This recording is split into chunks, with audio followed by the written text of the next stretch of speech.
Let's face it, Brad Pitt's $497 million fantasy epic is a secret masterpiece 20 years later.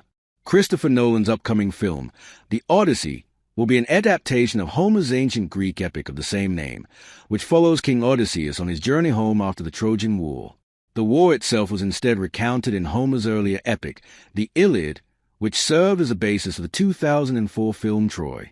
Troy was one of many historical action films to follow in the wake of Ridley Scott's Gladiator, aiming to tell a more grounded version of the mythological story. Interestingly, Nolan was originally approached to direct Troy, but he turned it down in favor of Batman Begins, so The Odyssey will offer a glimpse into what his version of Troy might have looked like. Troy was instead directed by Wolfgang Peterson of the Never-Ending Story fame, and the screenplay was written by David Benioff, half of the duo behind Game of Thrones. Starring Brad Pitt as Achilles, the mightiest of the Greek warriors, the film also featured Sean Bean as Odysseus, Brian Cox as Agamemnon, Peter O'Toole as Priam, Orlando Bloom as Paris, Diane Kruger as Helen, and Eric Bana as Hector, among other talented actors. Upon release, Troy was met with a mixed reception. On a budget of under $2 million, it made almost $5 million at the box office, and its costume design was nominated for an Academy Award. Reviews were less kind. However, Troy currently sits at a 53% critic score and 73% audience score on Rotten Tomatoes. Negative critiques mainly revolved around major deviations from the source material, uneven performances, too much focus on romance, and a relative lack of blood compared to other R-rated action films. Even several of the actors involved have since voiced their distaste for the project. Though not a flawless film, Troy deserved a far better reputation. Troy featured one of the genre's best fight scenes. Troy told the story of a war between the Greeks, led by King Agamemnon, and the Trojans, led by King Priam. The inciting incident for the conflict was Paris, the son of Priam, having an affair with Helen, the wife of Agamemnon's brother, Menelaus. Paris convinced Helen to come with him to Troy, and the enraged Greeks went to war to bring her back home.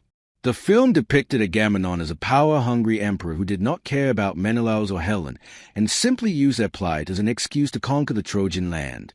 Pitt's Achilles joined the war effort in hopes of winning glory and fame, but when his young cousin Patroclus was killed in battle by Paris' brother, Hector, vengeance became his only aim.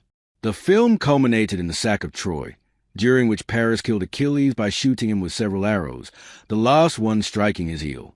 Troy is generally considered one of Pitt's weaker performances as an actor, including by Pitt himself, but there were moments of greatness, such as an emotional conversation that Achilles had with Priam.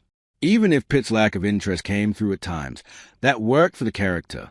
Achilles was such a powerful warrior that he rarely needed to put in effort during battle, and due to his personal conflict with Agamemnon, he lost his desire to fight entirely. It was only his rage at the death of Patroclus that spurred him back into action, and Pitt was able to convey this wrath well. He was also dedicated to the physicality of the part. He trained for 6 months to get into shape, and he did all of his own stunts and fight scenes.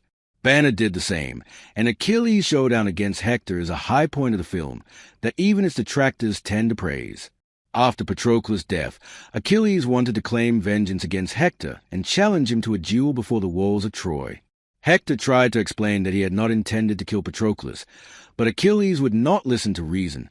The two duelists seemed equally skilled at first, but Hector grew exhausted throughout the fight, and Achilles eventually slew him.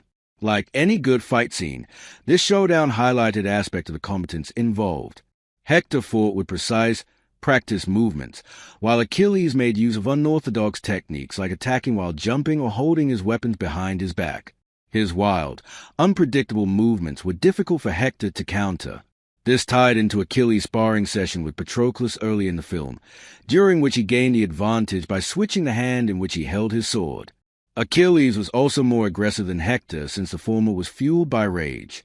Hector held his own, though there was even one moment in which he slashed Achilles' breastplate, which gave Achilles pause, as no opponent had ever come so close to harming him before. Troy revolved around morally gray characters. Even though Achilles was a protagonist, many viewers rooted for Hector in the duel. He was a good man who had only killed Patroclus because he mistook him for Achilles, and he expressed his regret afterward. This was a strength of the film. There were heroes and villains on both sides of the conflict, as well as many more characters who did not fall neatly into either category. Hector and Paris were the heroes of their own stories. Hector acted in the interest of protecting his home and his loved ones, and Paris avenged his brother by killing Achilles.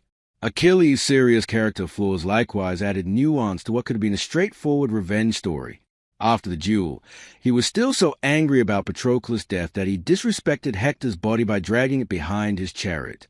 Priam later called Achilles' rage hypocritical, since the many soldiers whom he had slain also had family members who cared about them. In addition to its multifaceted characters, Troy boasted a vibrant aesthetic. Unlike many historical dramas, it did not fall into the trap of making everything drab and colorless in pursuit of gritty realism. Most of Troy's fight scenes took place in broad daylight, backed by a striking contrast of bright blue sky and water against yellow sand and stone. When the film occasionally dipped into a gray palette, it was to achieve a certain emotional effect. For example, during the battle in which Patroclus died, the sky darkened and smoke choked the battlefield. The visual palette was appropriately somber for a devastating low point in the story. The film also impressed visually through its strong sense of scale. Through a combination of unusually large numbers of extras and digital effects that remain seamless to this day, Troy was able to show massive crowds of soldiers and civilians alike that made the ancient Greek world seem truly vast. Troy's divisive changes were not without merit. One major point of criticism levied at Troy was its inaccuracy to the Iliad. Indeed, the film was a very loose adaptation of Homer's story that altered motivations, combined characters, and changed the fates of key figures. The most notable deviation from the source material was the removal of supernatural elements. The gods were thoroughly involved in ancient Greek accounts of the Trojan War. They started it. Eris, the goddess of discord, wanted to stir up trouble among the pantheon. In some versions, her reason for doing so was as revenge for not being invited to the wedding of Achilles' parents, King Peleus and the goddess Thetis. She threw a golden apple to the goddesses Hera, Athena, and Aphrodite, saying that it should go to the fairest among them. As Eris knew they would, the three goddesses argued over who was the most deserving. They finally asked Paris to make the decision,